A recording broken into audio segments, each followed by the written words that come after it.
जम्मू आ गए, दिल्ली आ गए, अलग अलग जगह पे आ गए, और अभी सरकार उनको करेगी फिर से हम मेरी बात समझ गए क्या? सबके साथ मर्डर हो जाता है क्या? सारी बहुएं आग जला के मार दी? Hello students, welcome to Pahuja law academy.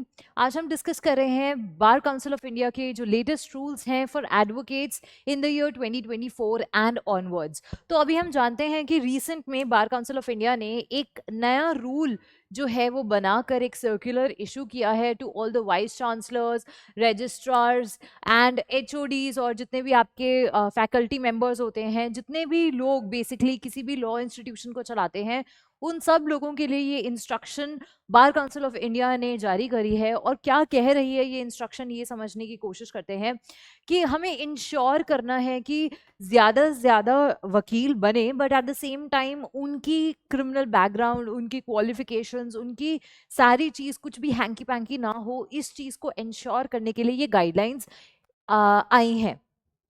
ये गाइडलाइंस क्यों इंपॉर्टेंट हैं? क्योंकि आपने सुना होगा कि किसी भी एज में कोई भी इंसान साथ साथ में लॉ कर रहा है, अचानक से एक जॉब छोड़ के एडवोकेसी में चला जाता है।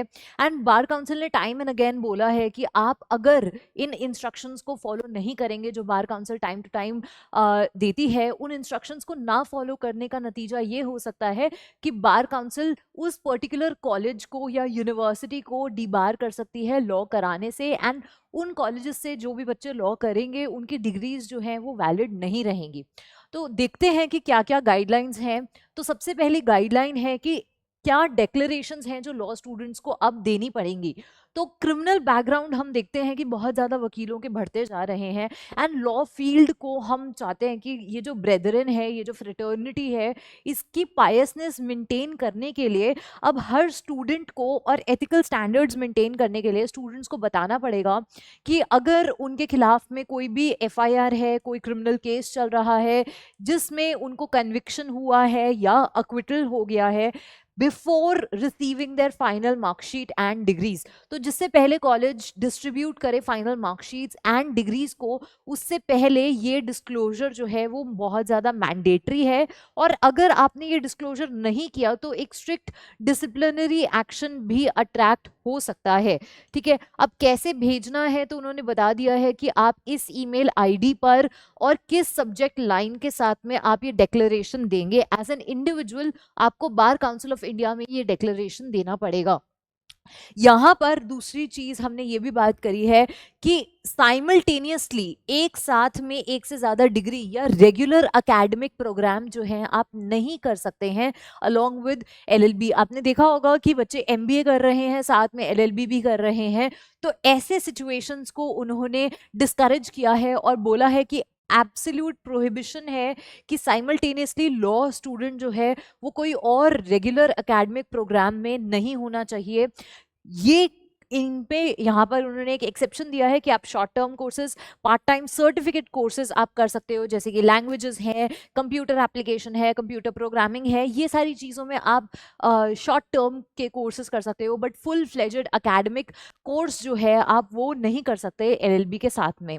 अब इसके साथ ही में आपने देखा होगा कि लोग नौकरी करते करते भी अटेंडेंस नहीं पूरी करते हैं और पार्शियल अटेंडेंस में भी काम चला लेते हैं, या फिर आप देखते होंगे कि पूरे सेमेस्टर के बदले में वो पैसे दे देते हैं और उस पैसे के बदले में उनको अटेंडेंस मिल जाती है, जबकि वो रेगुलरली कभी कॉलेज आए ही नहीं होते। तो ऐसे ही केसेस में उन्होंने बोला कि आप कोई जॉब नहीं कर सकते, सर्विस, वोकेशन, ये सब नहीं कर सकते एलएलबी के साथ में, अनलेस आपने कोई एक एनओसी अपने डिपार्टमेंट से नहीं ले लिया। और साथ ही में आपको ये जो अटेंडेंस है इसको कंप्लाई करना पड़ेगा, जिसमें आपकी मैंडेटरी 75% अटेंडेंस होनी चाहिए किसी भी लॉ स्कूल में।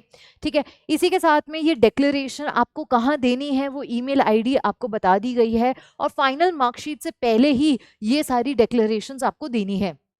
इसी के साथ में उन्होंने बोला है कि जितने भी इंस्टीट्यूट्स हैं जो कि लॉ करा रहे हैं, इन्हें एक बायोमेट्रिक अटेंडेंस सिस्टम और साथ ही में सीसीटीवी का सिस्टम भी इंस्टॉल करना पड़ेगा, सो दैट वो ये देख सकें कि बच्चे जो हैं वो कॉन्टिन्यूसली आ रहे हैं या नहीं आ रहे, वो उनकी अटेंडेंस जो है वो बिना किसी हिंड्रेंस के मॉनिटर की जा सके बाय बीसीआई। क्यों? क्योंकि अगर डिजिटल रिकॉर्ड्स हैं तो उनका मैनिपुलेशन बहुत ज़्यादा मुश्किल होता है इस रीज़न की वजह से।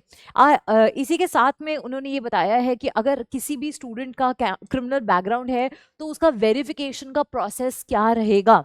इसके साथ में जो भी इंस्टीट्यूशन है उसको बोला गया है कुछ कंप्लायंसेस करने के लिए, और अगर उन्होंने ये कंप्लायंस नहीं करी तो उसके रिलेटेड में पेनल्टी भी दी हुई है। और इस पेनल्टी में सबसे बड़ा एक्शन है कि डी रिकॉग्निशन हो जाएगा या डिसअप्रूवल हो जाएगा एफिलिएशन बाय द बीसीआई। कोई भी अगर लॉ इंस्टीट्यूशन है जो लॉ की डिग्री करा रहा है बच्चों को, उसकी वैलिडिटी तभी तक होती है जब तक बीसीआई उसको अप्रूवल देके रखता है, उसको रिकॉग्नाइज करता है। कोई भी ऐसी यूनिवर्सिटी, कोई भी ऐसा इंस्टीट्यूट जो कि बीसीआई से अप्रूव्ड नहीं है, ऐसी लॉ डिग्री वैलिड नहीं मानी जाती है अंडर बीसीआई रूल्स। एंड इसी के साथ में उन्होंने एक एनेक्चर दे रखा है जहाँ पे बच्चे को कैसा अंडरटेकिंग देना होगा जब भी वो इनमें से किसी भी पर्टिकुलर पॉइंट में फॉल करता है। That's it for today. Thank you so much. Subscribe for more content.